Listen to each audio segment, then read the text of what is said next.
महाराष्ट्रामध्ये विधान परिषदेच्या 11 जागांसाठी 12 जुलैला मतदान होणारे 11 जागांसाठी एकूण 12 अर्ज आलेत आणि कुणीही अर्ज मागे न घेतल्यामुळे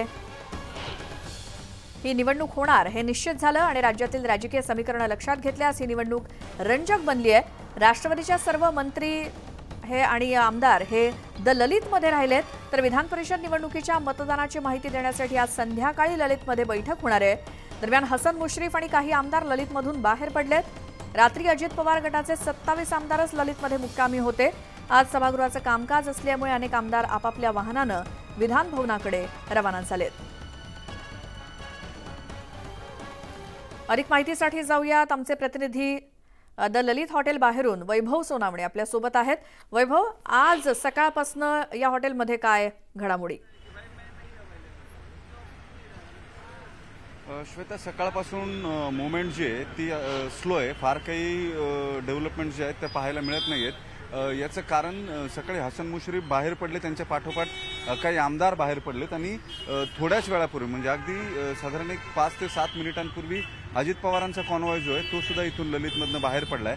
विधान भवनाच्या दिशेनं ते रवाना झालेले आहेत। अनेक आमदार हे आपापल्या वाहनांनी रवाना होत आहेत। याचं कारण राष्ट्रवादीच्या अजित पवार गटामध्ये तशी काही गडबड जी आहे ती पाहायला मिळत नाहीये। 2 उमेदवार आहेत, 23चा कोटा जरी धरला तरी अजित पवारांकडे 42 आमदार आहेत तूर्त। 4 मतांची गरज जी आहे ती अजित पवारांना दुसरा उमेदवार जो आहे तो निवडून आणण्यासाठी असणार आहे आणि त्याची तजवीज बऱ्याच अंशी पूर्ण झाल्याचं एकूण बॉडी लँग्वेजवरनं दिसतंय।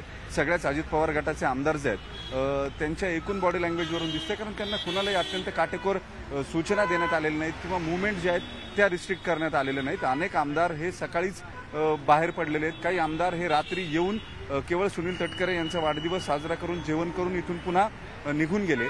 अनेक आमदारांच्या लक्षवेधीची काही साधारण 5 ते 6 आमदारांच्या लक्षवेधी आज लागलेल्या आहेत, त्याच्यामुळे ते सकाळीच रवाना झाले। काही जण रात्रीच विधान भवनाच्या आसपास त्यांची मुक्कामाची जिथे नियोजित सोय होती तिथं पोहोचलेले होते आणि सगळ्या घडामोडी ज्या आहेत त्या आज दुपारनंतर घडतील अशी माहिती आपल्याला सूत्रांकडून मिळते। जे आमदार दुपारी विधान भवनाचं कामकाज आवरून पुन्हा ललितकडे येतील त्यांना संध्याकाळी 6 वाजेपर्यंत ललितला पोहोचायच्या सूचना ज्या आहेत त्या देण्यात आलेल्या आहेत। आज कुणालाही कुठली बस वगैरे केलेली नाही, म्हणजे शिंदे गटानं किंवा इतर पक्ष जशी काळजी घेत आहेत तशी फारशी काही चिंता जी आहे ती राष्ट्रवादीच्या अजित पवार गटामध्ये दिसत नाहीये। सगळे आमदार आपापल्या वाहनानं चाललेत। आज मात्र संध्याकाळी बैठक होईल, त्या बैठकीमध्ये विधान परिषदेला मतदान कसं करायचंय नेमकं ते त्यांना सांगितलं जाईल। पहिल्या पसंतीची मतं, दुसऱ्या पसंतीची मतं हे सगळे त्यांना सांगितल्यानंतर तांत्रिक माहिती जी आहे ती दिल्यानंतर उद्या सकाळी मात्र विधान भवनाकडे जाण्यासाठी बसचं नियोजन जे आहे ते अजित पवार गटाकडून करण्यात आलेले। सगळे आमदार एकत्रित शक्ती प्रदर्शन करून विधान भवनामध्ये जातील। बरं वैभव, सगळ्या या अपडेट्ससाठी धन्यवाद।